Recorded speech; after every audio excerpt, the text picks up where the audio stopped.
Yeah, I think they are. Yeah.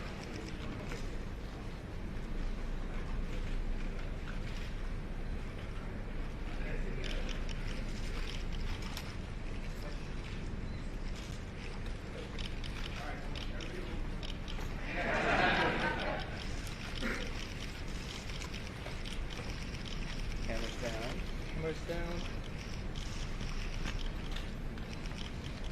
We have 55 partners that we're hoping to enter into collaboration with.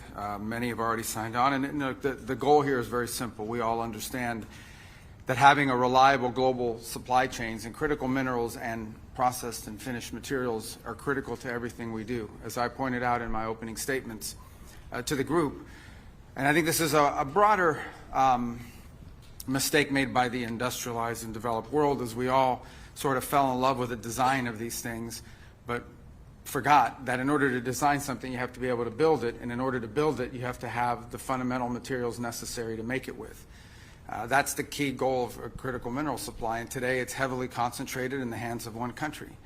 And that lends itself to, at worst case scenario, being used as a tool of leverage in geopolitics, but it also lends itself to any sort of disruptions, like a pandemic or anything that could political instability. And I think there's a growing global recognition that we need to have supply chains for critical minerals that are reliable and diverse across the world. Some countries have a number of critical minerals that they have available to them in terms of mining, but just haven't been able to do it because a foreign competitor will come in, they'll gut the price, they'll undercut it through state subsidies and unfair practices, and so it becomes economically unviable to be able to explore for critical minerals. So it's why we've made it a priority. First, we try to lead by example in what we've done here in the United States. And that includes permitting reform that makes it easier to go into this industry on the critical minerals we have here domestically, but also the creating demand, which is what the President announced yesterday by the announcement of a strategic stockpile of critical minerals. But we understand that this is a global challenge that requires a global response. And so we're working here today to create a forum for that to happen. And part of this is this new initiative, Forge, which we described earlier. We have a number of countries that have signed on to that, and many more that we hope will do so. This afternoon, there'll be additional sessions led by Trade Representative Greer, who's going to present on a price floor mechanism, and that's designed to make sure that these commodities will never fall below a certain price so that they can become economically viable. The idea is to protect people's investments or investments in these sectors across the world.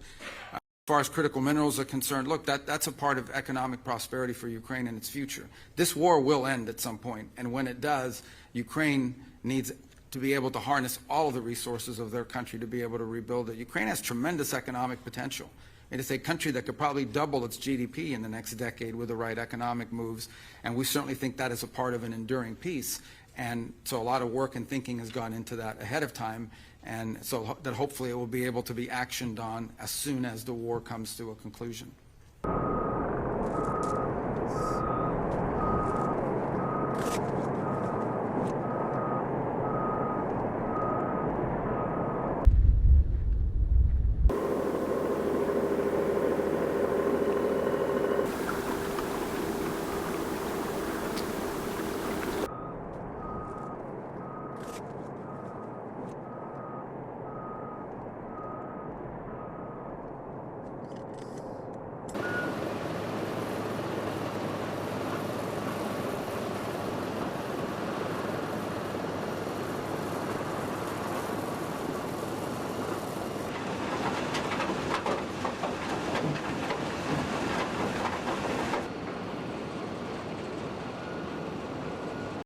I remember after our very wildly successful military operation in Venezuela, the President of the United States was talking with me and Marco and some of the other senior members of the cabinet, and he was talking just about how important it was that we ensured that the global economy had access to oil and gas many years in the future. And that, of course, is one of the reasons why we're interested in Venezuela, is because it has such a critical importance in this all-important resource called oil.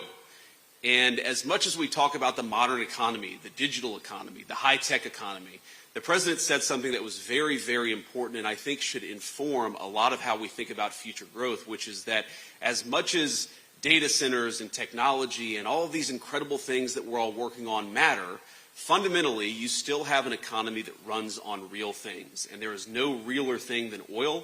And I would add to that, there's no realer thing than critical minerals.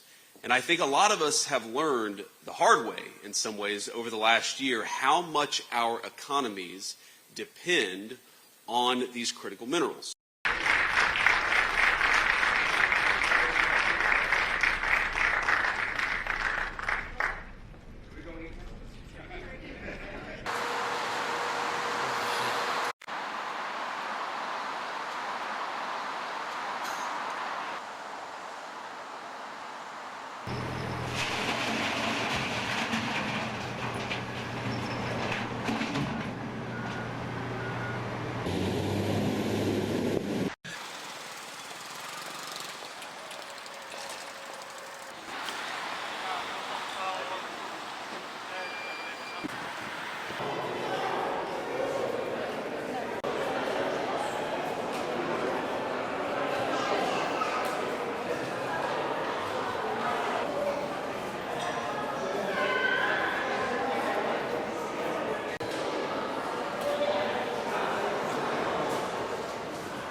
在维护关键矿产、全球产供链稳定与安全的问题上，中方的立场没有变化，各方都有责任为此发挥建设性的作用。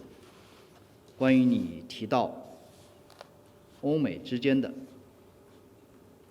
相关备忘录，我要指出的是，中方一贯认为，各国都应当遵守市场经济原则和国际经贸规则，加强沟通对话，共同维护国际产供链的稳定畅通，推动世界经济稳定发展。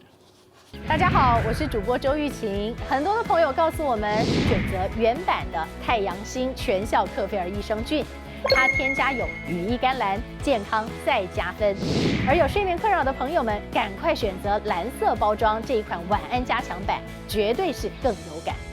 每日克菲尔，时刻美好 ，Good Feel Good， 请上快点购为健康下单，而且要记得输入推荐代码，有额外的折扣优惠。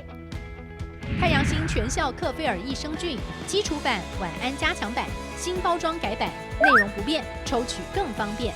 要吃就吃最好的。